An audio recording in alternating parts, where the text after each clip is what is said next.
अपना chapter number है 10, electrostatics. ठीक है, लेसन का नाम है इलेक्ट्रोस्टैटिक्स।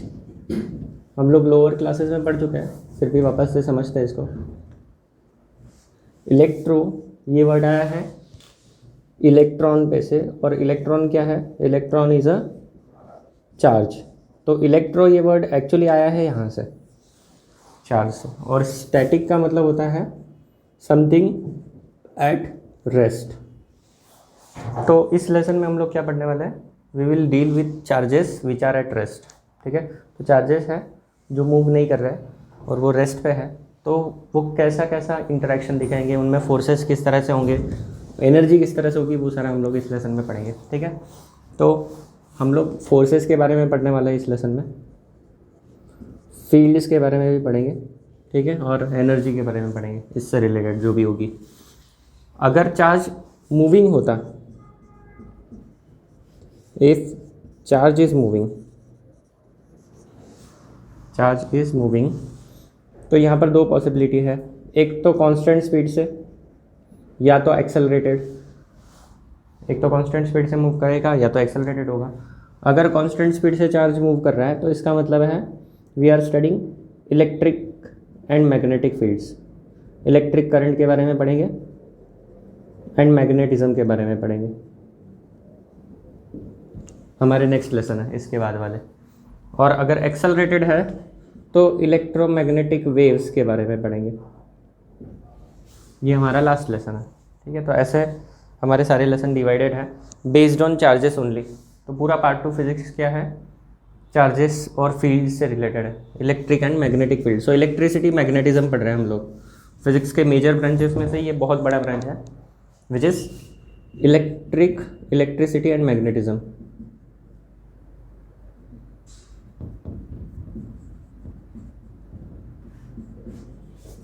मैग्नेटिज्म एक वक्त होता था जब इलेक्ट्रिसिटी एक अलग कंसेप्ट होता था, मैग्नेटिज्म अलग होता था। बाद में मैक्सवेल ने इन दोनों अलग अलग थियरीज़ को ज्वाइन करके एक थियरी बना दी, इलेक्ट्रोमैग्नेटिक थियरी। तो दो अलग अलग कंसेप्ट होती थी एक समय पे, बाद में पता चला कि these are not two different things, they are related, तो उनको फिर यूनिफाई कर दिया। ठीक है, उतने डिटेल में तो हम लोग जाएंगे नहीं कि वो कैसे हुआ, क्या हुआ, बस हम लोग पढ़ेंगे कि ये क्या है। ठीक है, so we will discuss charges at rest. अब चार्जेस के बारे में थोड़ा सा डिस्कशन कर लेते हैं। सो पूरे लेसन में हम लोग चार्जेस के बारे में बात करने वाले हैं। सो चार्ज क्या होता है? सबसे पहले तो ये बताओ, व्हाट इज चार्ज? ये सबसे डिफिकल्ट क्वेश्चन है। What is charge?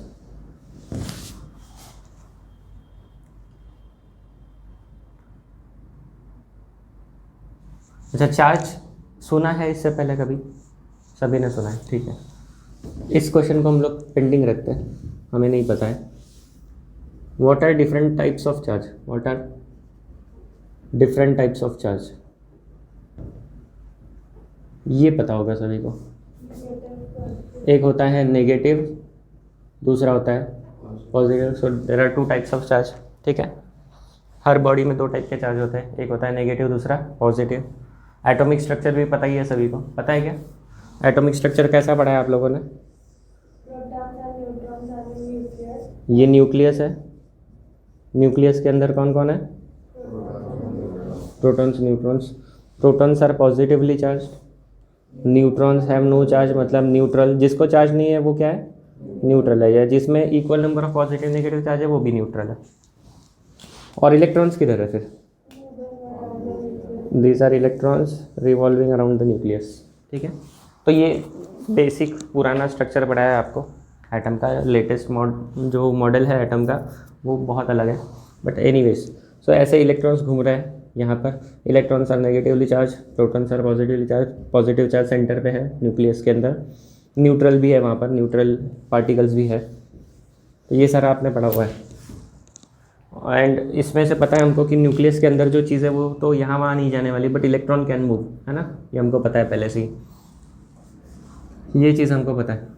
अब जब हम लोग बात करते हैं, we do not deal with atomic level things, है ना? हमारा डे टू डे लाइफ में जो भी एक्सपेरिमेंट्स करते हैं हम लोग इसके, तो उनमें हम बड़ी ऑब्जेक्ट्स की बात करते हैं, जैसे कि ये मार्कर है, मार्कर को हमने किसी प्लास्टिक पॉलीथीन से रब कर दिया या फिर इसको बालों में ऐसे रब किया, तो ये मार्कर पे क्या आ जाएगा, चार्जेस आ जाएंगे, है ना। So that process is called charging,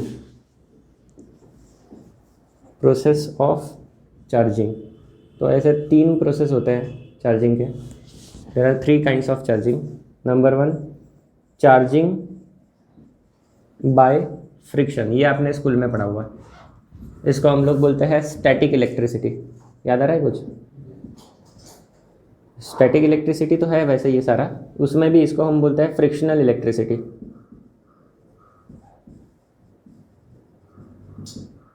ये स्कूल वाले वर्ड्स है, टेक्निकल वर्ड नहीं है। फ्रिक्शनल इलेक्ट्रिसिटी मतलब हम लोग एक दो चीज़ों को रब करेंगे तो उनमें चार्ज एक्वायर हो जाएगा and then they will attract और रिपेल ईच अदर, है ना। बलून को ऐसे घिस दो बालों में और दीवार पे चिपकाओ, चिपक जाता है, होता है या नहीं होता है ऐसा, है ना। तो वो भी क्या है, वो यही है frictional electricity. So it is basically process of charging. उसमें भी कौन सा टाइप है, चार्जिंग बाय फ्रिक्शन, और एक होता है चार्जिंग बाय कंडक्शन।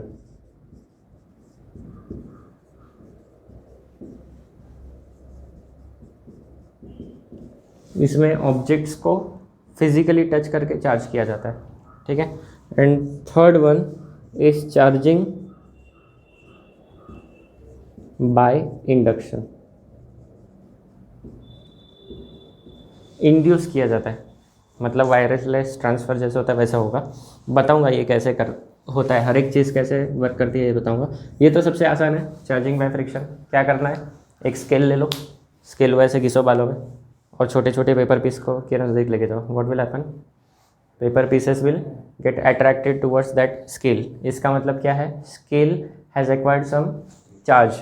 कौन सा है, पॉजिटिव या negative, we can not immediately say from that experiment, और थोड़े से एक्सपेरिमेंट करने पड़ेंगे। बाय कन्वेंशन अलग अलग मटेरियल है, उनकी पैर अगर एक दूसरे पे रब करेंगे वी गेट चार्जिंग, है ना, charging by friction.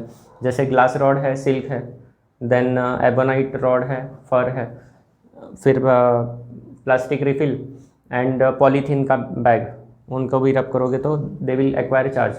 So by convention we take charge on glass rod to be positive, this is convention. Convention का मतलब क्या है, बेंजामिन फ्रैंकलिन ने इसके बारे में बताया था, 2 टाइप के चार्ज के बारे में। तो उन्होंने ग्लास रॉड के चार्ज को पॉजिटिव बोल दिया था उस टाइम पे। सो उसके बाद से हम लोग जो भी चार्ज है इस तरह का होगा तो उसको हम पॉजिटिव बोलेंगे और उससे के ऑपोजिट होगा तो नेगेटिव बोलेंगे। So basically charges have 2 type, उनको ए और बी भी दे सकते थे, एक्स वाई भी दे सकते थे। फ्रैंकलिन ने सोचा मैं इसको माइनस और प्लस देता हूँ, तो उन्होंने माइनस और प्लस दिया, ठीक है। सो ऐसा वो स्टोरी है, लंबा स्टोरी है, स्टोरी पे नहीं जाएंगे हम लोग। सो इस तरह से चार्जेस के टाइप के नाम पड़े, और कन्वेंशन के हिसाब से हम लोग ग्लास रॉड पे जो चार्ज है वो पॉजिटिव लेते हैं, उसके हिसाब से सिल्क पे नेगेटिव हो जाएगा। और फिर अगर कोई ऑब्जेक्ट है मैंने लाया चार्ज करके, वो ग्लास रॉड की तरफ अट्रैक्ट होता है, तो उसका मतलब उस ऑब्जेक्ट पे कौन सा चार्ज, नेगेटिव चार्ज। और अगर वो ग्लास रॉड के रिपेल हो रहा है तो उस पर कौन सा चार्ज। तो हमें ये भी पता है लाइक चार्जेस अट्रैक्ट या repel each other, and unlike charges attract. ये हमको पहले से ही पता है, स्कूल में भी पढ़ा है हमने, ठीक है। तो चार्जिंग बाय फ्रिक्शन तो हमने स्कूल में पढ़ा हुआ है, लाइक चार्जेस अट्रैक्ट ये भी हमको पता है, रिपेल अनलाइक अट्रैक्ट ये भी पता है, ठीक है। इसके एक्सपेरिमेंट भी कर सकते हो बलून वाले, मैंने कुछ किए हैं, उसके वीडियोस डाले हुए हैं ऑलरेडी, वो देखना एक बार। अब चार्जिंग बाय कंडक्शन देखते हैं, चार्जिंग बाय कंडक्शन कैसे होता है। सो कंडक्शन जो है वो मेटल्स में होता है या नॉन मेटल्स में होता है, मेटल्स में होता है। Metals are conductor, non metals are not conductor. So what we will do, we will take a metal sphere, metal का हमने स्फीयर लिया, मेटल स्फीयर की जगह कोई भी ऑब्जेक्ट भी ले सकते हो, उसको नॉन कंडक्टिंग स्टैंड के ऊपर रख दिया।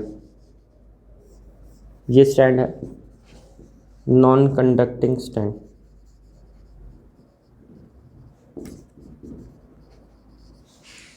अब देखो मेटल स्फीयर जो है उसको किसी भी चीज़ से घिसोगे so it will not get any charge, it will not acquire any charge, ठीक है।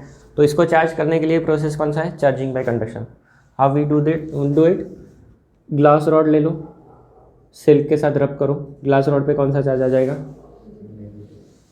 ग्लास रॉड पे कौन सा चार्ज आएगा, बाय कन्वेंशन पॉजिटिव, कन्वेंशन के हिसाब से जा रहे हैं हम लोग, ठीक है। रियलिटी में चार्जेस पॉजिटिव नेगेटिव ये असाइनमेंट है, ये बताया गया कि भाई इसको पॉजिटिव बोलो तो अपोजिट वाला नेगेटिव हो गया, इसलिए वो ग्लास रॉड पे पॉजिटिव आ रहा है। तो यहाँ पर पॉजिटिव है, इसको यहाँ पर लाया, इस बॉडी के ऊपर ये चार्जेस है, जैसे ही इन दोनों के बीच में कांटेक्ट होगा फिजिकली ऐसा टच करेंगे सो ये वाले चार्जेस इस पर ट्रांसफ़र हो जाएंगे and this object is metal sphere, तो सारे चार्जेस इस पर क्या हो जाएंगे, डिस्ट्रीब्यूट हो जाएंगे। So when you touch this glass rod, ठीक है, so what will happen, this charges will get transferred on this metal sphere, इस तरह से प्रोसेस होगा पूरा। And what will happen at the end, अगर आप इसको हटा भी दोगे, इसको हटा भी दिया, then this metal sphere will have this kind of positive charge, ठीक है। So this is charging by conduction. मैंने ऊपर बताया है, बहुत इन डेप्थ इसका क्या प्रोसेस है वो नहीं बताया, सिर्फ याद रखो कि कैसे काम हो रहा है। अब चार्जिंग बाय इंडक्शन कैसे करेंगे, वापस से मेटल स्फीयर लिया है, metal sphere with insulating stand, stand इसका इंसुलेटिंग है, मतलब चार्जेस लीक नहीं होने चाहिए, ये स्टैंड है इंसुलेटिंग। अब इसके पास में हमने वापस से ग्लास रॉड लाया, लेकिन इस बार हमने उसको टच नहीं किया है। कंडक्शन के केस में हमने ग्लास रॉड को क्या किया था, फिजिकल कांटेक्ट में टच किया था उसको, यहाँ पर टच नहीं करेंगे तो भी चार्ज आएगा। कैसे आएगा, since we know in metal there are free electrons, ठीक है। और मेटल जनरली न्यूट्रल क्यों होते हैं, मेटल्स आर न्यूट्रल, या फिर ज़्यादातर ऑब्जेक्ट न्यूट्रल होते हैं, it means it has equal number of positive charge and equal number of negative charge, है ना। कोई भी ऑब्जेक्ट अगर न्यूट्रल है इसका मतलब उसमें जितने पॉजिटिव है उतने ही क्या होंगे, नेगेटिव होंगे। तो यहाँ पर भी पॉजिटिव और नेगेटिव चार्जेस इक्वल नंबर में प्रेजेंट है। जब ये रॉड इसके नज़दीक आ जाएगा, these positive charges will attract the electrons, since electrons are free they will move to this side. यहाँ के इलेक्ट्रॉन इस तरफ ओवरऑल मूव कर जाएंगे तो इस तरफ पॉजिटिव चार्ज आ जाएगा, ठीक है। Total number of charges equal ही रहेंगे, इनका अगर एडिशन करोगे so you will get zero, net charge is zero. But now what we will do, हमें इसको चार्ज करना है ना, स्टिल इट इज़ न्यूट्रल। क्यों न्यूट्रल है, क्योंकि इसका टोटल चार्ज फिर भी ज़ीरो ही है, यहाँ पर जितना चार्ज है उतना ही यहाँ पर है, सिर्फ चार्ज ने अपनी जगह बदली है मेटल के अंदर इसको लाने की वजह से।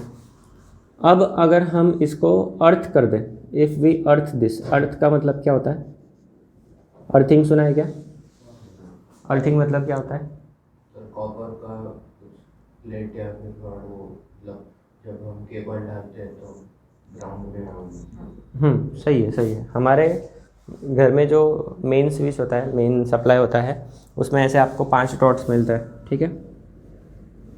तो इसमें ये वाला अर्थिंग होता है, ये यहाँ से एक्चुअल में वायर जाता है अपने पूरे बिल्डिंग का जो भी सर्किट है वहाँ से वो वायर जाता है ज़मीन के अंदर, कॉपर का वायर होता है, it is connected to copper plate और कुछ सॉल्ट वगैरह डालते हैं and it is dipped inside the earth. So basically हम क्या कर रहे हैं, अर्थ के साथ अपने वायरिंग का कनेक्शन एस्टेब्लिश कर रहे हैं। सो यहाँ पर भी वही कर रहे हैं, we are taking a wire और उसको डायरेक्ट अर्थ के अंदर डाल रहे हैं। उससे फ़र्क क्या पड़ता है, अर्थ की एक स्पेशलिटी है, it is infinite sink and infinite source. Infinite sink का मतलब है पानी का सिंक होता है ना, कितना भी पानी डालो क्या हो जाएगा, अंदर चले जाएगा, कभी फुल नहीं होगा। वैसे ही इसमें होगा, कितना भी चार्ज जा सकता है। और इनफाइनाइट सोर्स का मतलब वो कितना भी चार्ज दे भी सकता है, तो ये अर्थ की खास बात है।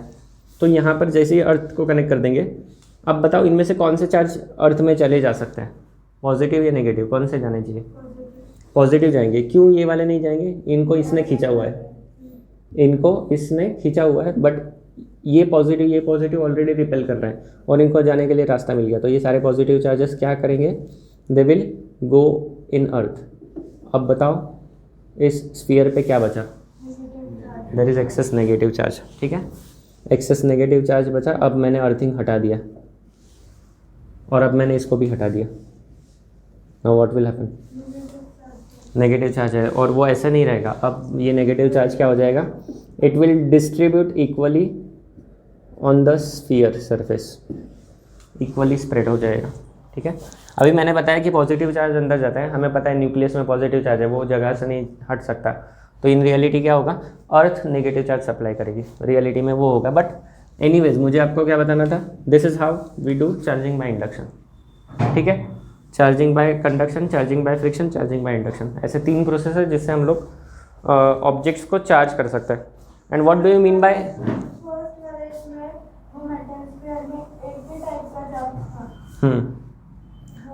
यहाँ पर ना हमने एक्सटर्नली चार्ज डाला बाय टचिंग इट। ठीक है, अब रियलिटी में वापस से मैंने आपको क्या बोला कि पॉजिटिव चार्ज तो मूव नहीं करता है। तो हुआ ये था, इसके अंदर शुरुआत में जब हमने इसको कांटेक्ट किया, इस रॉड पे पॉजिटिव चार्ज था, ये न्यूट्रल था, मतलब इसमें पॉजिटिव और नेगेटिव दोनों थे।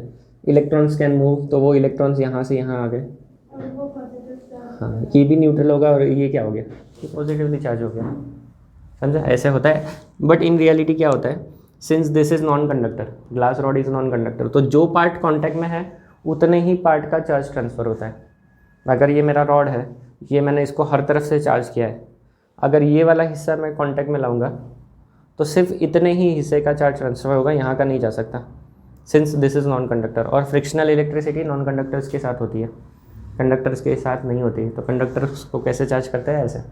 दीज आर सम मेथड, और भी बहुत सारे मेथड हैं, अलग तरीके हैं जिससे हम लोग चार्ज कर सकते हैं। लिटरली चार्ज को उठा के उस पर रख सकते हैं, वैसे भी मेथड है। बट ठीक है, उसके बारे में अभी हम लोग डिस्कशन नहीं करेंगे, बेसिक समझते हैं। तो अगर कोई ऑब्जेक्ट न्यूट्रल है, इसका मतलब क्या है, मेरे पास स्फीयर है ए, कंडक्टिंग या नॉन कंडक्टिंग कुछ भी है, ये न्यूट्रल है, मतलब इसमें क्या है, equal number of positive and equal number of negative charge है। लेट अस से आई have 10 positive charge, 10 negative charge, so what is net charge, 0. I have another sphere, again same, 10 positive charge, 10 negative charge. मैं charge के लिए ये ई symbol use कर रहा हूँ, इसके बारे में मैं बाद में डिस्कशन करूँगा। ठीक है, so I have 10 positive charge and 10 negative charge. और सपोज मैंने इसमें से 2 चार्जेस नेगेटिव, 2 नेगेटिव चार्जेस इसमें से निकाल के इसमें डाल दिए, तो 2 नेगेटिव चार्जेस डाले, मतलब ये कितना हो जाएगा, 8 -8 ई हो जाएगा, -8 ई चार्ज। इसमें 2 एक्स्ट्रा आ गए, 12 e charge. Now what is net charge on this, +2 और -2, +2 ई का चार्ज आ गया। इस पर नेट चार्ज कितना आ गया, शुरुआत में इस पर नेट चार्ज कितना था, स्टार्टिंग में 0 था, इस पर नेट चार्ज 0 था। अब कितना आ गया, +2 ई -2 ई। अब कितना आ गया, 2 इलेक्ट्रॉन को यहाँ से हमने यहाँ पर 2 नेगेटिव चार्जेस को यहाँ से यहाँ ट्रांसफ़र किया।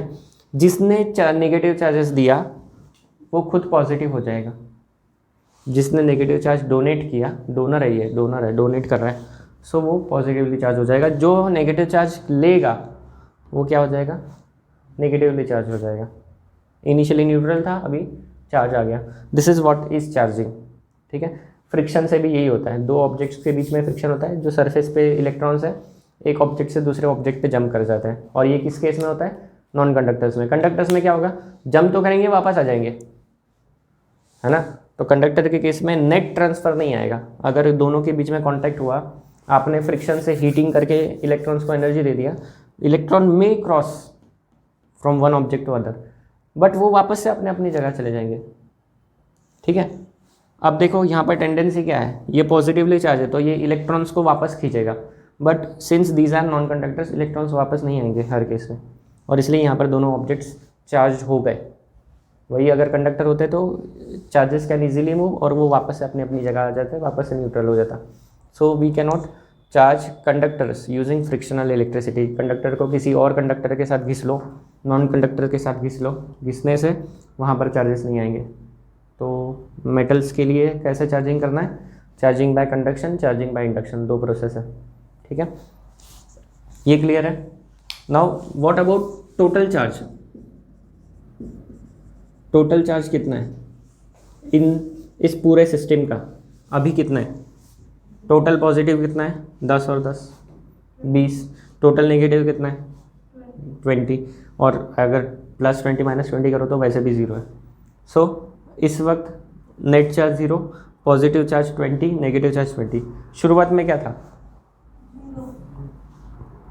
+10 था, -10 था, तो ये +20 ये -20 नेट 0, और इंडिविजुअली भी चार्जेस उतने ही। सो इन दिस प्रोसेस चार्ज यहाँ से यहाँ ट्रांसफ़र हो रहा है, बट टोटल चार्ज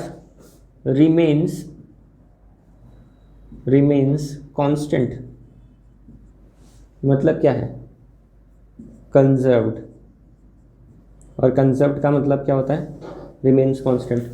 कुछ भी हो जाए यहाँ से यहाँ ट्रांसफ़र हो जाए, टोटल चार्ज जो है वो कांस्टेंट रहता है। This is called conservation of charge, law of conservation of charge.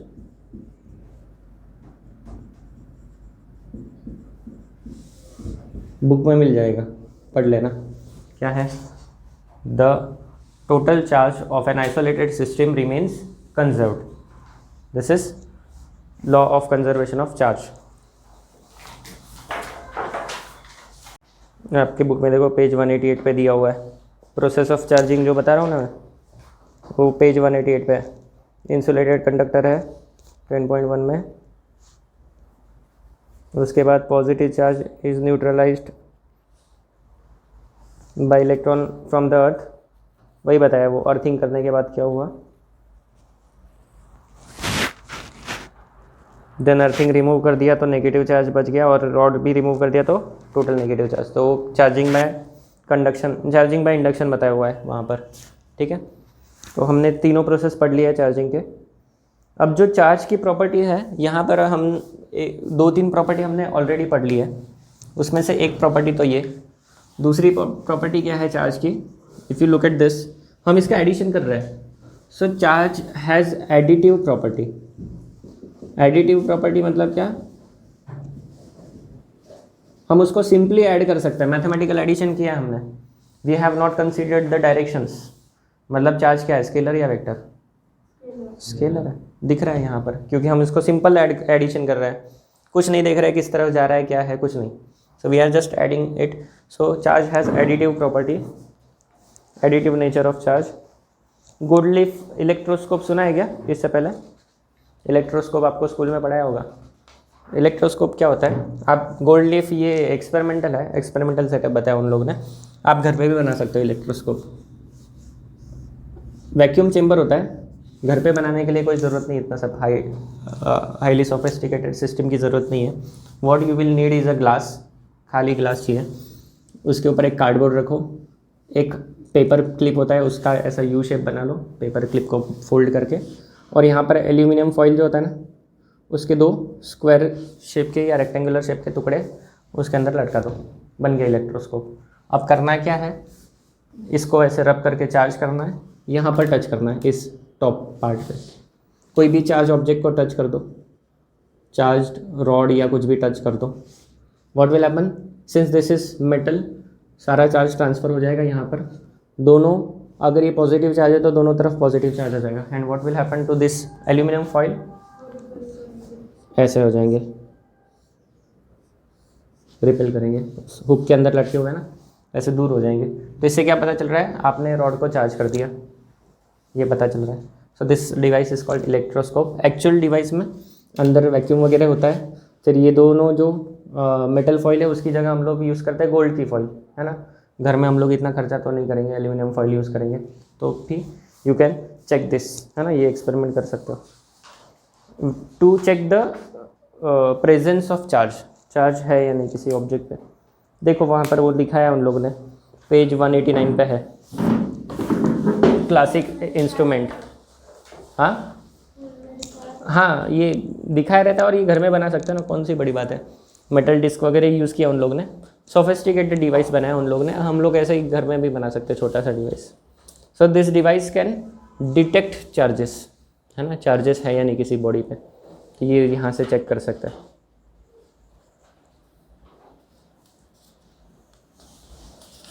वो देखना एक बार, पूरा पैराग्राफ पढ़ो घर पे से।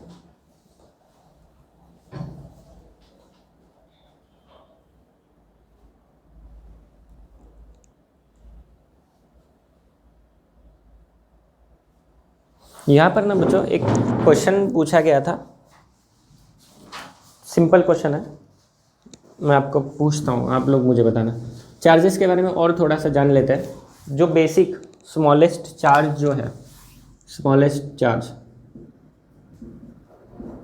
वो होता है इलेक्ट्रॉन का चार्ज, ठीक है।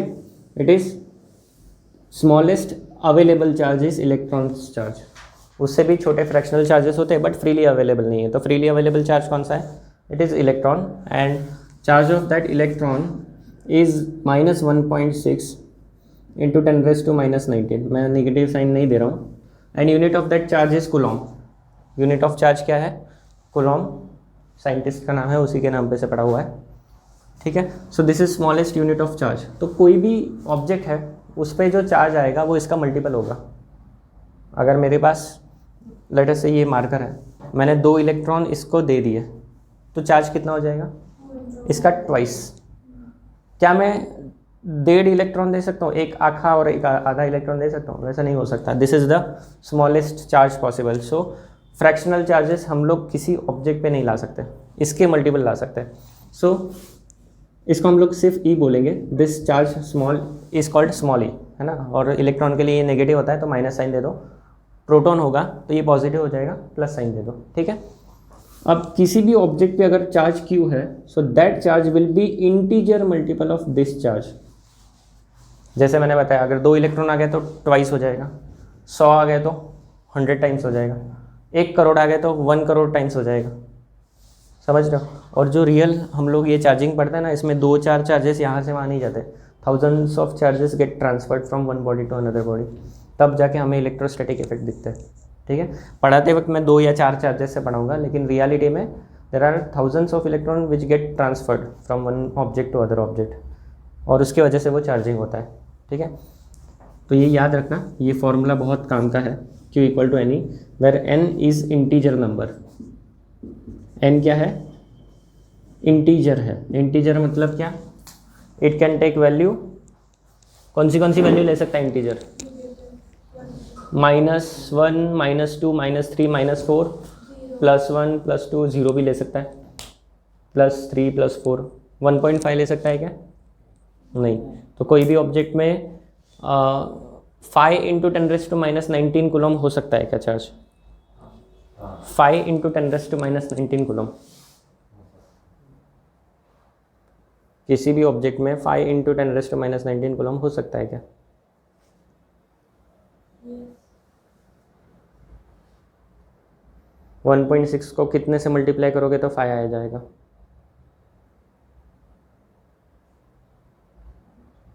आता है क्या?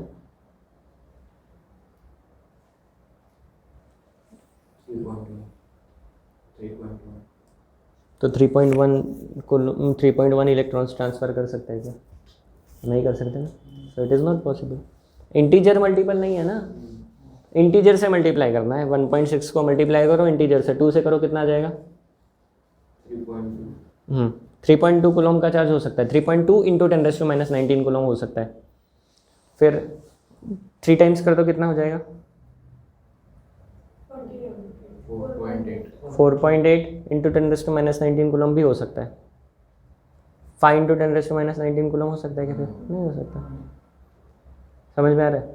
तो हर एक ऑब्जेक्ट पे जो भी चार्ज है, it will be integer multiple of that fundamental charge. Fundamental charge कितना है? 1.6 × 10⁻⁻19 कूलम, ठीक है। So this property is called quantization of charge.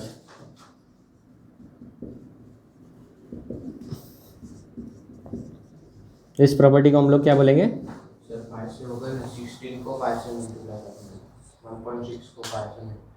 मैंने बोला, क्या बोला कि किसी ऑब्जेक्ट पर चार्ज 5 × 10⁻⁻19 कूलम हो सकता है क्या? Is it valid charge? नहीं हो सकता। 1.6 का कोई भी मल्टीपल 5 नहीं होता है, ठीक है।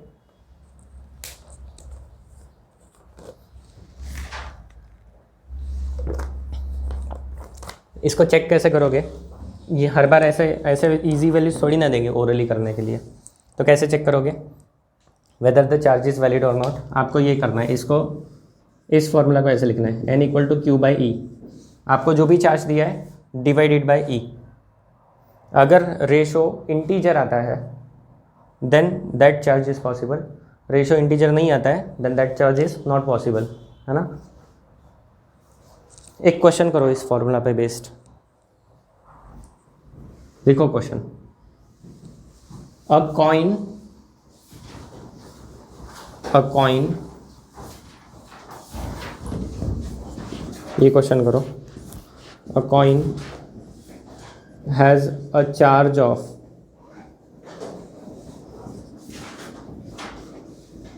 1 coulomb. Coin has a charge of 1 coulomb. Find the number of -1 coulomb लिखो, -1 coulomb. Find the number of electrons required to have this charge. ठीक है, ये क्वेश्चन है आपका। फॉर्मूला सामने है, Q equal to n e, charge Q दिया है -1 कूलम और चार्ज E जो है वो -1.6 इंटू 10⁻⁹ है। सारी वैल्यूज़ दिया है बोर्ड पे। ये फॉर्मूला है अपना, coin has a charge of -1 coulomb, charge दिया है हमें -1 कूलम।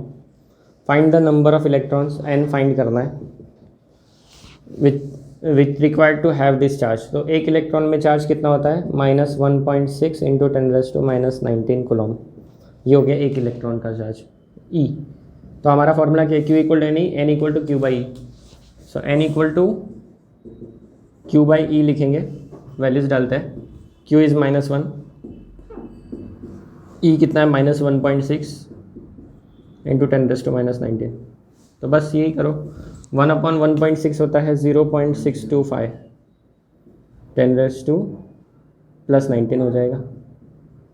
या फिर इसको आप ऐसे लिख सकते हो, 6.25 इंटू 10⁻⁹ की जगह 18 हो जाएगा। ये हो गया, और 625 लिखोगे तो 16 हो जाएगा। ठीक है,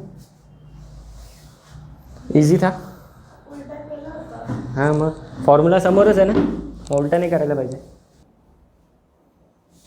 एग्जाम्पल 10.1 होमवर्क है आपके लिए। एक और ख़ास बात क्या है, देखो चार्ज का दो नेचर है, एक पॉजिटिव एक negative. But what about mass? Mass positive negative नहीं होता है, मास सिर्फ मास होता है ना। तो मास जो है उसका, अगर इलेक्ट्रॉन ट्रांसफ़र हो रहा है, generally electrons get transferred from the body, one body to another body. तो इलेक्ट्रॉन का जो मास होता है इट इज़ 9.1 इंटू 10⁻31 किलोग्राम। ठीक है, और मैंने आपको क्या बताया था, जब बॉडीज़ हम लोग रब करते हैं एक दूसरे पे, then large number of charges move from one body to another body. इसका मतलब क्या हो रहा है, अगर हमने किसी कॉइन पे, लेट अस से this is a coin of mass 1 ग्राम, 1 ग्राम का कॉइन है, और इस पे हमने लेट अस से 10⁻31 इलेक्ट्रॉन्स हमने डाल दिए। So this will acquire charge. कौन सा चार्ज आ जाएगा, because of electron it will acquire negative charge. कितना आएगा, 10⁻31 इंटू ये वाला charge. So that much will be charge acquired by this coin. What about मास? क्या इसका मास इंक्रीज होगा या मास डिक्रीज होगा या सेम रहेगा? What about mass of this coin? Will it increase और डिक्रीज और रिमेन सेम? हमने क्या किया है, we have supplied 10⁻31 electrons to this coin. बाहर से हमने इसमें डाले, कैसे डाले वो छोड़ दो, कैसे तो भी हमने करके यहाँ से बाहर से 10⁻31 इलेक्ट्रॉन्स लाकर इसके ऊपर रख दिए। What will happen? What about its mass? Increase होगा डिक्रीज होगा या सेम रहेगा? तीन ही ऑप्शन है आपके पास. It will increase. कितने से इंक्रीज होगा? मास इंक्रीजेस बाय 10⁻31.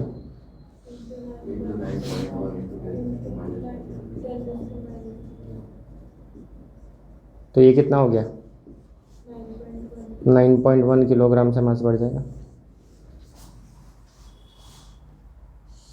1 ग्राम का था, कितने से मास बढ़ रहा है? थोड़ा बहुत नहीं बढ़ रहा है, बहुत ज़्यादा बढ़ रहा है. बट क्यों बहुत ज़्यादा बढ़ रहा है? यहाँ देखो इलेक्ट्रॉन्स मैंने कितने ट्रांसफ़र किए, बहुत ज़्यादा ट्रांसफ़र किए. 10⁻31 मतलब बहुत ज़्यादा इलेक्ट्रॉन्स होते हैं, तो सिग्निफिकेंटली मास में चेंज आएगा. सो दैट डिपेंड्स कि कितने इलेक्ट्रॉन्स ट्रांसफ़र कर रहे हैं. Even if you transfer single electron, इतने से तो मास बढ़ना ही है. सिंगल इलेक्ट्रॉन ऐड कर दिया तो इतना मास बढ़ना है ना. जितने इलेक्ट्रॉन्स ऐड करोगे उतने टाइम्स मास बढ़ेगा. इलेक्ट्रॉन्स रिमूव कर दोगे तो मास घटेगा. So there is change in mass when charges gets transferred from one object to another object. But in reality जो चार्जेस थाउजेंड्स और मिलियंस में भी ट्रांसफ़र हो जाए तो जो मास है उसमें सिग्निफिकेंट चेंज नहीं आता है. कब सिग्निफिकेंट चेंज आएगा? जब 10⁻30 के पावर में मासेस ट्रांसफ़र होंगे, चार्जेस ट्रांसफ़र होंगे, तब जाके कोई सिग्निफिकेंट मास में चेंज आएगा. उतने ज़्यादा भी चार्जेस ट्रांसफ़र नहीं होते, छोटे अमाउंट में होता है. 10⁻6, 10⁻9, 10⁻10 ये रेंज में जनरली चार्जेस एक बॉडी से दूसरे बॉडी ट्रांसफ़र होते हैं. इस रेंज में होता है जनरली. ठीक है. सो बहुत ज़्यादा नहीं है, बहुत ज़्यादा चार्जेस नहीं. 1 कूलम में कितने चार्जेस थे? 6.25 इंटू 10⁻18 चार्जेस थे. ये भी बहुत ज़्यादा है, 10⁻18. सो 1 coulomb is very huge charge. 1 coulomb is very huge, very large charge, है ना. डे टू डे लाइफ में इतने लार्ज चार्जेस नहीं होते हैं. And that's why we use fractional charges. Milli coulomb use करते हैं, माइक्रो कूलम यूज़ करते हैं. मिली कूलम मतलब 10⁻³ कूलम, माइक्रो मतलब 10⁻6 कूलम, नैनो कूलम मतलब 10⁻9 कूलम. इससे भी नीचे चार्जेस होते हैं, but these are the popular units. ठीक है. फ्रैक्शनल चार्जेस होते हैं, fractional units, fraction of coulomb. Fractional charges मतलब इसका फ्रैक्शन नहीं, फ्रैक्शन ऑफ कूलम. ठीक है. 1 कूलम इज़ ह्यूज चार्ज, याद रखना, बहुत बड़ा चार्ज है. और जब एक ऑब्जेक्ट से दूसरे ऑब्जेक्ट पे चार्ज ट्रांसफ़र होगा तो मास भी चेंज होता है. अगर चार्ज बहुत ज़्यादा ट्रांसफ़र हो गया तो मास में सिग्निफिकेंट चेंज आएगा. बहुत कम चार्ज ट्रांसफ़र होगा जो कि नॉर्मली होता है तो मास में सिग्निफिकेंट चेंज नहीं आता है. But still there is change in mass. ठीक है. Non zero change in mass. तो याद रखना. एक और इफेक्ट है relativistic effect.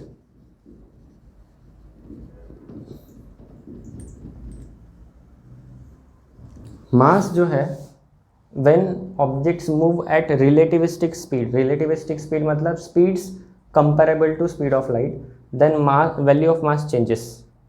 So rest mass और moving mass ऐसे दो कंसेप्ट होते हैं, एडवांस फिजिक्स है. बट आपको ये याद रखना है कि masses जो है they change when objects are moving at high speeds, but charge has no relativistic effect, no effect of velocity on charge. Charge कितना भी स्पीड से मूव कर जाए उसकी जो मैग्नीट्यूड है वो वही रहेगी. ठीक है. उसमें कोई चेंज रिलेटिविस्टिक स्पीड से नहीं आएगा. बट मास कम या ज़्यादा हो सकता है डिपेंडिंग ऑन द स्पीड. तो रिलेटिविस्टिक स्पीड है, बहुत ज़्यादा स्पीड है, लाइट की स्पीड से जाएंगे तो मास चेंज होता है. But charge does not change. हमने अब तक क्या पढ़ा था कि मास इज़ कॉन्स्टेंट ऑलवेज. ऐसा नहीं है. स्पीड चेंज होती है तो मास भी चेंज होता है. बहुत ज़्यादा स्पीड पे मास की वैल्यू चेंज होती है, बट चार्ज की वैल्यू किसी भी स्पीड पे नहीं चेंज होती. So it has no relative, it does not show any relativistic effect. Charges does not show relativistic effect, या फिर उसका मैग्नीट्यूड चेंज नहीं होता है. ठीक है. ये कुछ पॉइंट्स है जो याद रखने. अब सवाल वापस से वही आ गया, व्हाट इज़ चार्ज. इतना सारा तो हमने पढ़ लिया. एक और सवाल पूछ लेता हूँ, व्हाट इज़ मास.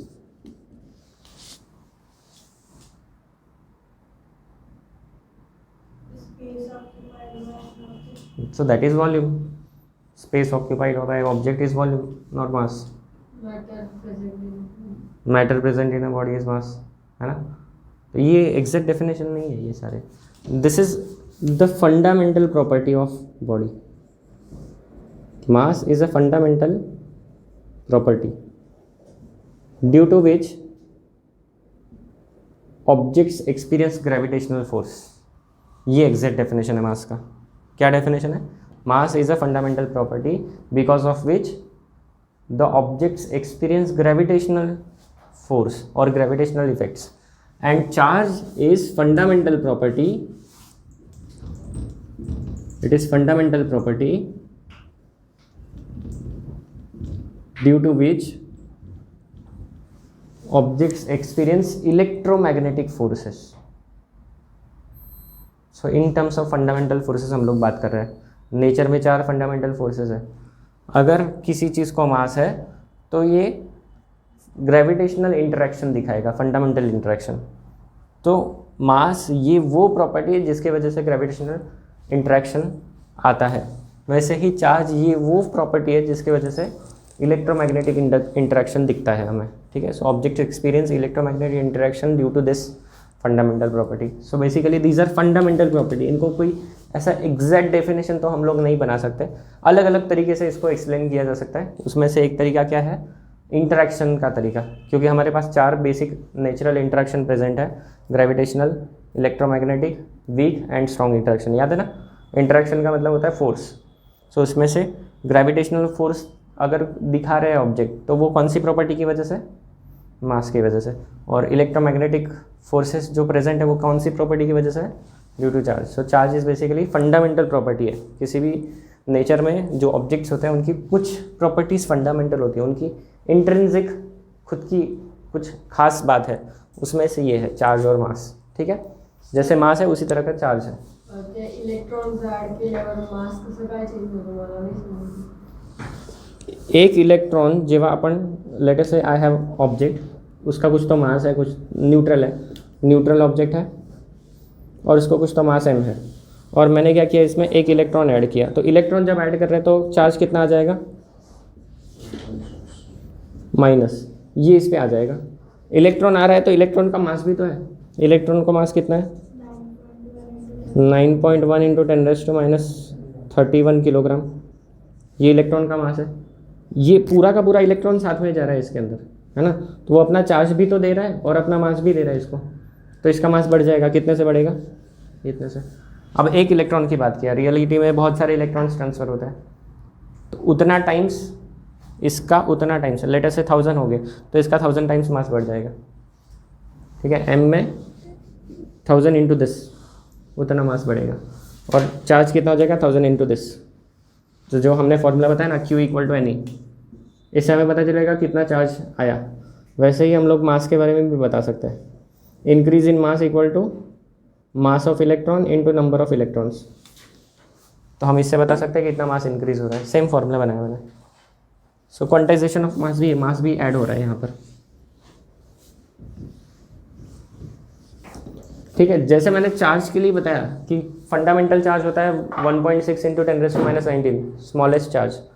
वैसे स्मॉलेस्ट मास जैसा कोई कंसेप्ट नहीं है, भले इलेक्ट्रॉन सबसे हल्का है लेकिन वैसा कोई लिमिट नहीं है कि यही स्मॉलेस्ट मास होगा, है ना। अभी उससे भी हल्के पार्टिकल्स भी मिले हैं, उसी मास के पार्टिकल भी मिले हैं, हेवी पार्टिकल्स भी मिले हैं। सो मास के लिए अभी हमारे पास ऐसा कोई सॉलिड वर्ड नहीं है कि भाई ये मिनिमम मास है यूनिवर्स में, इससे छोटा मास नहीं हो सकता। ऐसा कोई अभी तक इन्फॉर्मेशन हमारे पास नहीं है, ठीक है। मास के लिए इंटीजर चाहिए ऐसा नहीं है ना? हाँ, ऐसा नहीं है, वही तो बताया ना मैंने। इलेक्ट्रॉन्स ट्रांसफ़र हो रहा है, हाँ। जब इलेक्ट्रॉन की वजह से मास चेंज हो रहा है तो वो इंटीजर स्टेप्स में ही चेंज होगा, है ना, इलेक्ट्रॉन के मास के। बट ऐसा ज़रूरी नहीं है कि सिर्फ इलेक्ट्रॉन से ही मास चेंज हो, है ना। तो मास तो बहुत रीजन्स से चेंज हो सकता है। हम लोग मैकेनिक्स में कंसीडर करते हैं कि mass is a constant quantity, but in reality it is not constant quantity, change होते रहती है। बहुत सारे इफेक्ट्स आते हैं जिसकी वजह से चेंज हो सकते हैं मास। चलो अभी कितना बज रहा है? अभी देखो तो ज़रा, 9 बजे ना। अब देखो हमने यहाँ पर क्या पढ़ा, 2 टाइप के चार्ज है, एक पॉजिटिव और दूसरा नेगेटिव। हम ऐसे जोड़ी बना लेते हैं, प्लस प्लस की जोड़ी, प्लस माइनस की जोड़ी और माइनस माइनस की जोड़ी। प्लस प्लस की जोड़ी क्या करेगी? अट्रैक्ट या repel. So these 4 objects, late us से ये मेरे पास 2 छोटे छोटे ऑब्जेक्ट हैं, point object, so they will repel each other. Repel करने का मतलब क्या होता है? दूर जाते हैं, मतलब ये एक दूसरे को पुश करते हैं विद सम फोर्स, ठीक है। वो फोर्स कितना है उस पर डिस्कशन करेंगे। यहाँ पर क्या होगा? These two objects will attract each other with some force. यहाँ पर these two charges will repel each other with some force. So ये जो फोर्स है इसके बारे में एक एक्सपेरिमेंटल लॉ बना which is called Coulomb's law. Coulomb ने बनाया था। It's an experimental law, Coulomb's law, through experiment आया है। So he said that the force of attraction और repulsion between any two point charges, अब इसको हम लोग पॉइंट चार्जेस कंसीडर करेंगे। ये मैंने जानबूझ के ऐसे गोल बनाए, रियलिटी में कैसे चार्जेस है? Point charges. The force of attraction और repulsion between any two point charges is directly proportional to product of magnitude of charges. Q1 into Q2 का मैग्नीट्यूड, मतलब हमें प्लस माइनस साइन नहीं लेना है, and it is inversely proportional to square of the distance between them. Gravitational force का formula याद है? उसी जैसा फॉर्मूला आ रहा है, inversely proportional to square. Combine कर देंगे तो फॉर्मूला आ जाएगा F इक्वल टू कुछ तो कांस्टेंट Q1 Q2, वहाँ पर था F equal to G M1 M2 upon r square. G constant है, यहाँ K कांस्टेंट है। This constant K has value equal to 1 in CGS unit, और SI यूनिट में, क्योंकि हम लोग आजकल SI यूनिट यूज़ करते हैं, तो इस कांस्टेंट की वैल्यू जो है it is 1/4 pi epsilon naught Q1 Q2 by r square. ये थोड़ा सा अजीब सा वियर्ड सा फॉर्मूला दिख रहा है, but it is a constant. फिलहाल के लिए इसको कांस्टेंट की तरह ट्रीट करो। इसकी वैल्यू जो है K equal to 1/4 pi epsilon 0, ये जो कांस्टेंट है इसकी वैल्यू अप्रॉक्सीमेटली 9 × 10⁻⁹ है। यूनिट्स बता सकते हो इसके? इस कांस्टेंट के unit F R square upon Q1 Q2। F force newton, R square metre square upon Q1 Q2 coulomb square, ये इसका यूनिट आएगा, ठीक है। इस पे बाद में चर्चा करेंगे। ये कांस्टेंट अपने आप में बहुत खास है। SI यूनिट में ये कांस्टेंट, CGS यूनिट में इस कांस्टेंट की वैल्यू 1 होती है। जब कूलॉम ने बताया था तब CGS यूनिट में सब कुछ बताया था, तो वहाँ पर ये कांस्टेंट का कोई टेंशन नहीं था। हम लोग जो पढ़ते हैं, हम लोग सारा SI यूनिट में पढ़ते हैं, तो यहाँ पर ये कांस्टेंट हर जगह आएगा, ठीक है। तो ये हो गया कूलॉम्स लॉ, लिख लो। हमने न्यूटन का लॉ जो पढ़ा था वो हमने वेक्टर फॉर्म में पढ़ा था, इसको भी वेक्टर फॉर्म में पढ़ेंगे, since force is a vector quantity, है ना। ये लिख लो, फिर वेक्टर में पढ़ते हैं।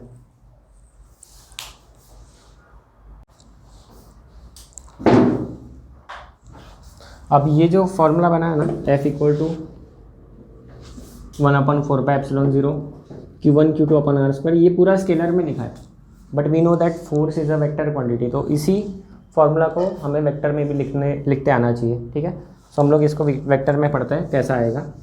ये एप्सिलॉन जो है इसके बारे में चर्चा बाद में करेंगे, व्हाट इज़ एप्सिलॉन और वो कहाँ से आया, क्या है उसका स्टोरी, वो बाद में आएगा, ठीक है। अभी फ़िलहाल हम लोग बेसिक पढ़ रहे हैं। सपोज़ हमने चार्जेस जो है, अभी ये जो फोर्स है ना, इलेक्ट्रोस्टैटिक फोर्स, ग्रेविटेशनल फोर्स और इलेक्ट्रोस्टैटिक फोर्स में एक बेसिक फ़र्क है। ये जो इलेक्ट्रोस्टैटिक या इलेक्ट्रोमैग्नेटिक फोर्स है, इट डिपेंड्स ऑन मीडियम। ये एक पॉइंट याद रखना, ये जो फोर्स है ये मीडियम पे डिपेंड करता है। मतलब अगर मेरे पास ये एक चार्ज है Q1 पॉइंट चार्ज, ये दूसरा चार्ज है Q2, इनको मैंने वैक्यूम में रख दिया, तो इन पे फोर्स आएगा F equal to 1/4 pi epsilon 0 Q1 Q2 upon r square. अगर वैक्यूम में रखा है, फ्री स्पेस में रखा है, तो if we place these charges in medium, any medium, let us say पानी के अंदर रख दिया, what will happen, this force changes, और जो मीडियम के अंदर फोर्स आएगा that will be 1/4 pi epsilon 0 की जगह एप्सिलॉन आ गया Q1 Q2 upon r square. तो ये जो पार्ट है ये वो मीडियम वाला पार्ट है। मीडियम के अंदर जो फोर्स चेंज होता है उसकी वजह से ये कांस्टेंट चेंज होता है। यूनिवर्सल लॉ ऑफ ग्रेविटेशन में जो G था वो यूनिवर्सल कांस्टेंट था, कहीं पे भी चेंज नहीं हो रहा था, यहाँ पर ये चेंज हो रहा है, and that's why the force is medium dependent. Gravitational force is not dependent on medium, मतलब अर्थ और हमारे बीच में कोई एयर है, पानी है या कुछ भी नहीं है, उससे कोई फ़र्क नहीं पड़ता है, force remains same in case of earth, but in case of this मतलब ग्रेविटेशन केस में फोर्स कांस्टेंट था, मीडियम पे डिपेंड नहीं कर रहा था, यहाँ पर डिपेंड कर रहा है। ये एप्सिलॉन जो है यहाँ पर epsilon not is called permittivity of free space या वैक्यूम, फ्री स्पेस या फिर vacuum. Epsilon is permittivity of medium. अब ये क्या है इसको हम लोग थोड़ा सा बाद में ही पढ़ेंगे, परमिटिविटी अलग ही टॉपिक है, उस पर आधा घंटा डिस्कशन करना पड़ेगा। सो समझ लो कि ये कुछ तो है परमिटिविटी, ये भी कुछ उस मीडियम की प्रॉपर्टी है। वैक्यूम की एप्सिलॉन नॉट रहती है और मीडियम की एप्सिलॉन रहती है, दोनों की वैल्यूज़ अलग अलग है। एप्सिलॉन नॉट की जो वैल्यू है ये स्टैंडर्ड है 8.85 10⁻⁻12 यूनिट्स अगर निकालना है तो that will B Coulomb square पर न्यूटन मीटर स्क्वायर, ये यूनिट रहेगा इसका, ठीक है। वो फॉर्मूला से ही निकाला है मैंने, 4π को तो यूनिट नहीं है। और एप्सिलॉन जो है वो मीडियम का है, वो मीडियम टू मीडियम चेंज होता है, सो मैं उसका कोई फिक्स वैल्यू नहीं बता सकता, है ना। So it is different for different medium. Free space के लिए वो कांस्टेंट है 8.85 × 10⁻12 कूलॉम स्क्वायर पर न्यूटन मीटर स्क्वायर, ठीक है। So electric force is medium dependent force. तो कितना फोर्स में फ़र्क आ जाएगा, F medium upon F vacuum will be, इन दोनों को डिवाइड कर दो, इसको और इसको डिवाइड करो, सेम चार्जेस है, सेम डिस्टेंस पे हमने रखे, सिर्फ मीडियम चेंज किया, तो सारी चीज़ें सेम, सिर्फ एप्सिलॉन और एप्सिलॉन नॉट बचेगा। डिवाइड करोगे तो क्या आ जाएगा, एप्सिलॉन इनवर्सली प्रोपोर्शनल है, क्या करूँ, मीडियम अपॉन ये, दिस अपॉन दिस है, तो यहाँ पर क्या हो जाएगा, ठीक है। ये जो रेशो है permittivity of medium upon permittivity of vacuum, this ratio is called capital के डाई, इसके लिए एक और सिंबल है कैपिटल के या फिर epsilon r, this is called dielectric constant. ये भी एक कांस्टेंट ही है, नाम है इसके लिए, ठीक है। ये 2-3 नई नई चीज़ें मैंने घुसा दी है यहाँ पर, तो आप डर सकते हो, तो डरना नहीं है, ये क्या है बाद में पढ़ेंगे हम लोग। So this ratio is capital के और एप्सिलॉन आर, ये अलग अलग सिंबल है, बुक टू बुक वेरी करता है सिंबल। इसको रिलेटिव परमिटिविटी भी बोलते हैं, एक्चुअली ये उल्टा है ना, सो दिस इज 1/k, ठीक है, 1/एप्सिलॉन आर, रेशियो ऑफ परमिटिविटीज, ठीक है। तो जितना परमिटिविटी, अब देखो इसका तो कितना है, तो इट इज़ एप्सिलॉन नॉट, और जो वाटर है उसका परमिटिविटी वैक्यूम के कंपैरिजन में 80 टाइम्स है, तो 80 टाइम्स अगर यहाँ डाल देंगे तो 80 टाइम्स एप्सिलॉन नॉट कट हो जाएगा 1/80। So for water, pure water अगर होगा तो F medium upon F equal to 1/80 आ रहा है, एप्सिलॉन नॉट कट हो जाएगा। इसका जो वाटर का परमिटिविटी है वो वैक्यूम से 80 टाइम्स ज़्यादा है, ज़्यादा परमिटिविटी है। सो उस केस में ये रेशो ऐसा आ रहा है, what does it mean, F medium will be 1/80 times F। क्या समझ में आया यहाँ से, फोर्स क्या हो गया, कम हो गया। पेज नंबर 192 पे दिया है, F water is 1/80 times F vacuum. Vacuum में जो फोर्स है उसका 1/80 हो गया, कम हो गया, फोर्स 80 टाइम्स कम हो गया, है ना। तो मीडियम में जैसे ही हमने चार्जेस को रखा फोर्स रिड्यूस हो गया।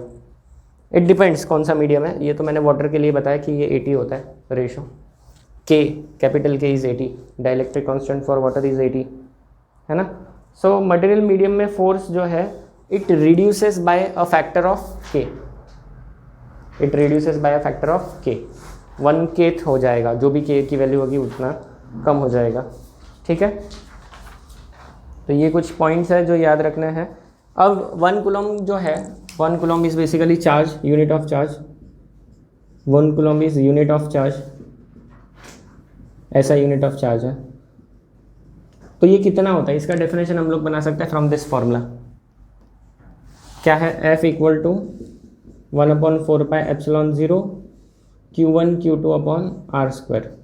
If we place 2 point charges and we say that the charges are 1 coulomb, मतलब हमने क्या किया, 1 कूलम इधर 1 कूलम इधर रखा और इनको 1 मीटर पे रख दिया, तो यहाँ पर वैल्यू डालो 1 × 1/1 square. So F equal to ये बचेगा, और इसकी वैल्यू कितनी थी, 9 × 10⁹।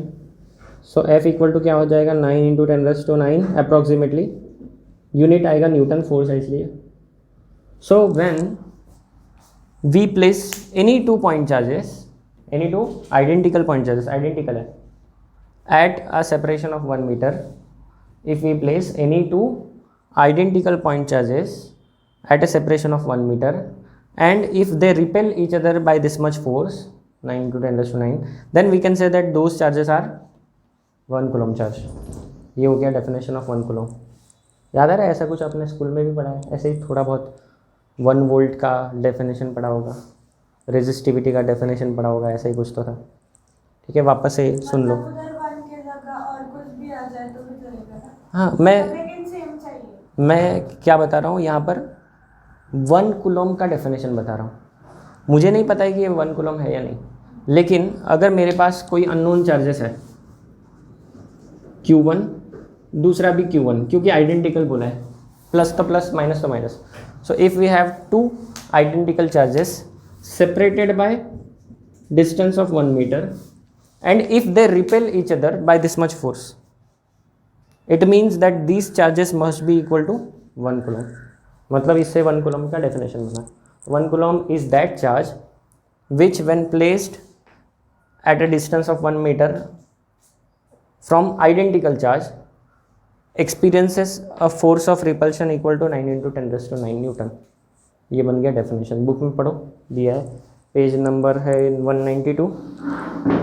डेफिनेशन देखो, 1 coulomb is that amount of charge which when placed at a distance of 1 meter from another charge of same magnitude in vacuum, in vacuum ज़रूरी है, मैंने vacuum वर्ड यूज़ नहीं किया था, experiences a force of 9 × 10⁹ Newton. क्योंकि medium में तो force change होता है, तो ये वैक्यूम की बात चल रही है सारी। ठीक है, ये डेफिनेशन ऑलरेडी बोल्ड किया हुआ है, उसको हाईलाइट कर लो, याद करना है 1 coulomb का डेफिनेशन।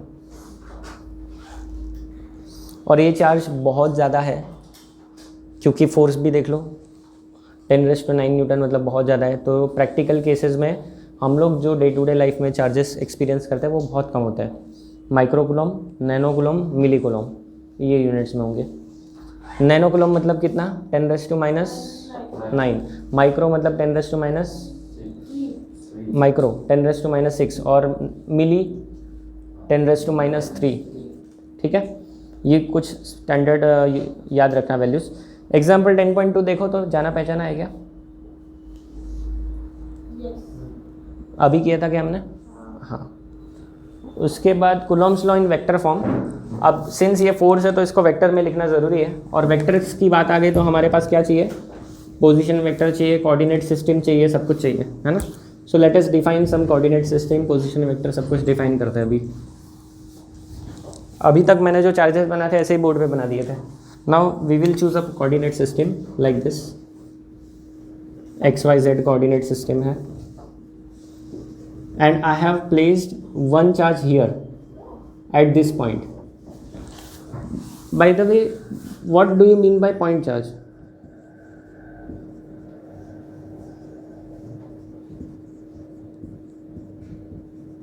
ये इसका मतलब क्या होता है?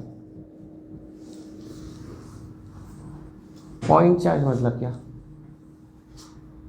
किसको पॉइंट चार्ज बोलेंगे, इसको या इससे छोटे को या उससे भी छोटे को, या इलेक्ट्रॉन को पॉइंट चार्ज बोलेंगे या प्रोटॉन को बोलेंगे? किसे बोलना चाहिए पॉइंट चार्ज?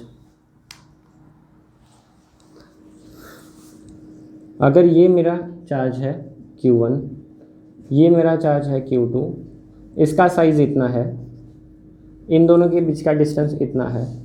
अगर size is much less than distance, याद करो, ऐसा बताया था मैंने, पॉइंट मास, है ना। तो पॉइंट, ये पॉइंट चार्ज ये अप्रोक्सीमेशन है, पॉइंट चार्ज इटसेल्फ मीन्स कि ये पॉइंट को बिल्कुल कोई शेप साइज नहीं है, it is just a point. ठीक है, पॉइंट का मतलब ये होता है फिजिक्स में कि ज्योमेट्रिकल मीनिंग है, it is location, no length, no width, no height, no volume, कुछ भी नहीं है, सिर्फ क्या है, एक लोकेशन है, एक पॉइंट है। ठीक है, तो इसको हम लोग पॉइंट चार्ज कब कंसीडर कर सकते हैं, जब जो सेपरेशन है वो बहुत ज़्यादा है कंपेयर टू देयर साइज। ठीक है, अभी भी ये पॉइंट चार्ज नहीं है, अगर मैं इसको और छोटा कर दूँ तो अब इसकी साइज़, और सिंस ये पॉइंट है but it has some size, है ना, वहाँ से आपको छोटा दिख रहा है, नज़दीक से आके देखोगे तो इसको छोटे से कुछ तो साइज़ है। So compare to the distance ये साइज़ बहुत छोटा है, so we can say that this is a point charge. In reality point means something which has no length, no height, no breadth, no volume, कुछ भी नहीं है, it is just a point. ठीक है, यहाँ पर एक पॉइंट चार्ज लिया है Q1, it is at position vector R1 bar, इसका पोजीशन वेक्टर क्या हो जाएगा, R1 बार हो जाएगा। दूसरा पॉइंट चार्ज यहाँ ले लिया हमने Q2, इसका पोजीशन वेक्टर हो जाएगा R2 वेक्टर। इन दोनों के बीच का सेपरेशन जो हो जाएगा उसको हम लोग ये लिखेंगे R21 वेक्टर, 1 2 लिख देते हैं, 1 से 2 की तरफ वेक्टर है तो 1 से 2 की तरफ एरो कर रहे हैं तो R12 वेक्टर ये हो गया distance. So actual distance R will be magnitude of R12 vector, है ना, ये होगा सेपरेशन। तो फोर्स क्या आ जाएगा, फोर्स दोनों पे अलग अलग आने वाला है। लेट अस से this is positive, this is positive, अब बताओ फोर्स किस तरफ, इस पे किस तरफ force, force on 2 because of 1, right side, इस पे force on 1 because of 2, so force on 1 because of 2 will be, formula वही है 1/4πε0। सपोज ये वैक्यूम है, यहाँ पर वैक्यूम है हर तरफ, तो वो ε0 आ जाएगा। Q1 मैग्नीट्यूड इसका, मैग्नीट्यूड दूसरे का डिवाइड बाय डिस्टेंस R² या फिर मॉड ऑफ R12 का स्क्वायर लिख सकते हो या फिर R² लिख सकते हो। ठीक है, डायरेक्शन क्या, ये वाला, so let us give this direction as R cap, लेकिन ये कहाँ से कहाँ तक है, 2 से 1 की डायरेक्शन में R21 cap. R21 cap is unit vector from 2 to 1, ये डायरेक्शन में। Similarly F21 force on 2 because of 1, formula magnitude same रहेगा, क्या चेंज हो जाएगा,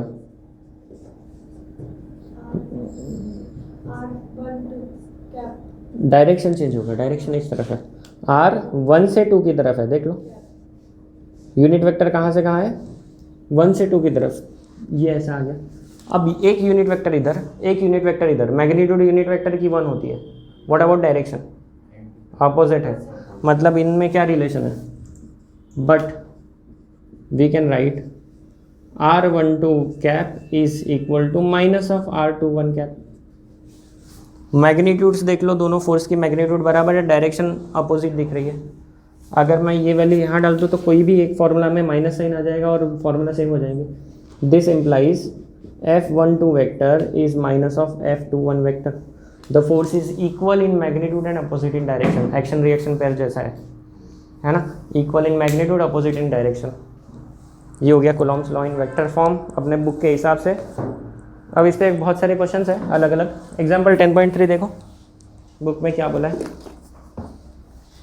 इलेक्ट्रोस्टैटिक और ग्रेविटेशनल फोर्सेस को कंपेयर करना है between 2 protons separated by 10⁻15 metre.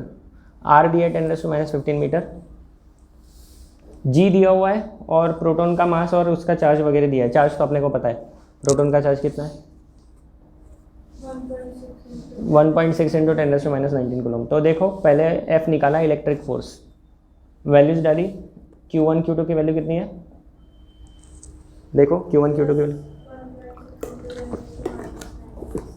R दिया हुआ है उन लोग ने, 10⁻15 metre is size of nucleus, size of nucleus है, 10⁻15 metre is size of nucleus, उतना नीचे लेवल पे हम लोग पढ़ रहे हैं। हाँ, साइज ऑफ न्यूक्लियस उतना जो होता है न्यूक्लियस का साइज होता है और उसी के अंदर प्रोटॉन है और हम लोग पढ़ रहे हैं ये क्या हो रहा है यहाँ पर। तो कितना आ रहा है वो answer 2.3 into 10⁻2 Newton. Gravitational same formula लगाया, सेम डिस्टेंस डाला और कितना आया 10⁻34 न्यूटन। दोनों का रेशो निकाला तो कितना आ गया 10⁻36, मतलब electrostatic force is 10⁻36 times stronger than, तो कौन सा स्ट्रॉन्गर है? Electromagnetic force is much much more stronger.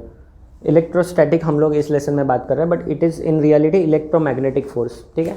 इस लेसन में हमारा स्टडी रेस्ट्रिक्शन इलेक्ट्रोस्टैटिक्स तक है, बट ये इलेक्ट्रोमैग्नेटिक फोर्स की बात चल रही है, और वो कितना है 10⁻36 ऑर्डर्स, बहुत ज़्यादा स्ट्रॉन्ग है ना। तो जब हम छोटे स्केल की बात करेंगे, एटॉमिक स्केल पे जाएंगे, न्यूक्लियर स्केल पे जाएंगे, तो वहाँ पर ग्रेविटेशनल इफेक्ट्स को पढ़ने की ज़रूरत नहीं है। क्यों ज़रूरत नहीं है? इन फोर्सेस के सामने वो निग्लिजिबल है, 10⁻36 टाइम्स बड़ा फोर्स। और इससे भी स्ट्रॉन्ग फोर्स कौन सा है? Strong nuclear force. तो उन फोर्सेस को जब कंसीडर करेंगे, we don't consider the gravitational effects. इसलिए एटम्स का जब स्टडी करते हैं, we don't use the formula for gravitational forces. क्यों? मासेस काफ़ी कम है, और उन स्मॉल स्केल्स पे जो इलेक्ट्रोमैग्नेटिक फोर्स है और न्यूक्लियर फोर्स है, they are much stronger than the gravitational force, ठीक है। सोचो, ग्रेविटेशनल फोर्स पूरे अर्थ, पूरे सोलर सिस्टम, पूरे यूनिवर्स को चला रहा है, फिर भी वो काफ़ी वीक है ना। जो इलेक्ट्रोमैग्नेटिक फोर्स है वो हमारी डे टू डे लाइफ में ज़्यादा इम्पॉर्टेंट है ना। जैसे ये बोर्ड पे मैंने लिख दिया मार्कर से, so this is due to electrostatic force. कैसे इलेक्ट्रोस्टैटिक फोर्स आ गया? मार्कर का टिप और बोर्ड के बीच में फ्रिक्शन हुआ, चार्जेस प्रोड्यूस हुए, जिसकी वजह से जो इंक के पार्टिकल्स थे वो इस पर चिपक गए, समझ में आया? सो उसकी वजह से यहाँ पर ये दिख रहा है। दूसरी चीज़, बहुत सारे इफेक्ट है, छोड़ दो, सारे इफेक्ट पे नहीं जाते। तो these are some effect due to which even अगर हम इसको टच करते हैं, ऐसे पुश कर रहे हैं, so the electromagnetic forces are acting. जो हमारे स्किन के अंदर मॉलिक्यूल्स है, उनके बीच में कुछ तो डिस्टेंस है, जब पुश कर रहे हैं तो वो डिस्टेंस कम हो रहा है, बदले में इलेक्ट्रोमैग्नेटिक फोर्स रिएक्शन फोर्स देगा, and that reaction force is the push. तो हम किसी चीज़ को पुश कर रहे हैं, मतलब इलेक्ट्रोमैग्नेटिक फोर्स एक्ट हो रहा है वहाँ पर, समझ में आ रहा है? तो बहुत जगह पर इलेक्ट्रोमैग्नेटिक फोर्स है। इवन आप बैठे हो, आप उस बेंच को या उस चेयर को, टेबल को पुश कर रहे हो नीचे, बदले में जो नॉर्मल रिएक्शन फोर्स है वो आ कहाँ से रहा है? उसका ओरिजिन ये है, इलेक्ट्रोमैग्नेटिक फोर्स। तो हर जगह हमारे आसपास इलेक्ट्रोमैग्नेटिक फोर्स है, जो काफ़ी हमारी लाइफ को चेंज करता है, ठीक है। But still it is much much stronger then gravitational force. और फिर भी यूनिवर्स को घुमाने फिराने का काम कौन कर रहा है? ग्रेविटेशनल फोर्स, जो कि वीक है ना। तो खास बात है ये सारी। अब प्रिंसिपल ऑफ सुपरपोजिशन वगैरह नेक्स्ट क्लास में पढ़ेंगे, मैंने पढ़ा दिया शायद से। प्रिंसिपल ऑफ सुपरपोजिशन पढ़ाया था क्या? याद करो, ग्रेविटेशन लेसन में पढ़ाया था।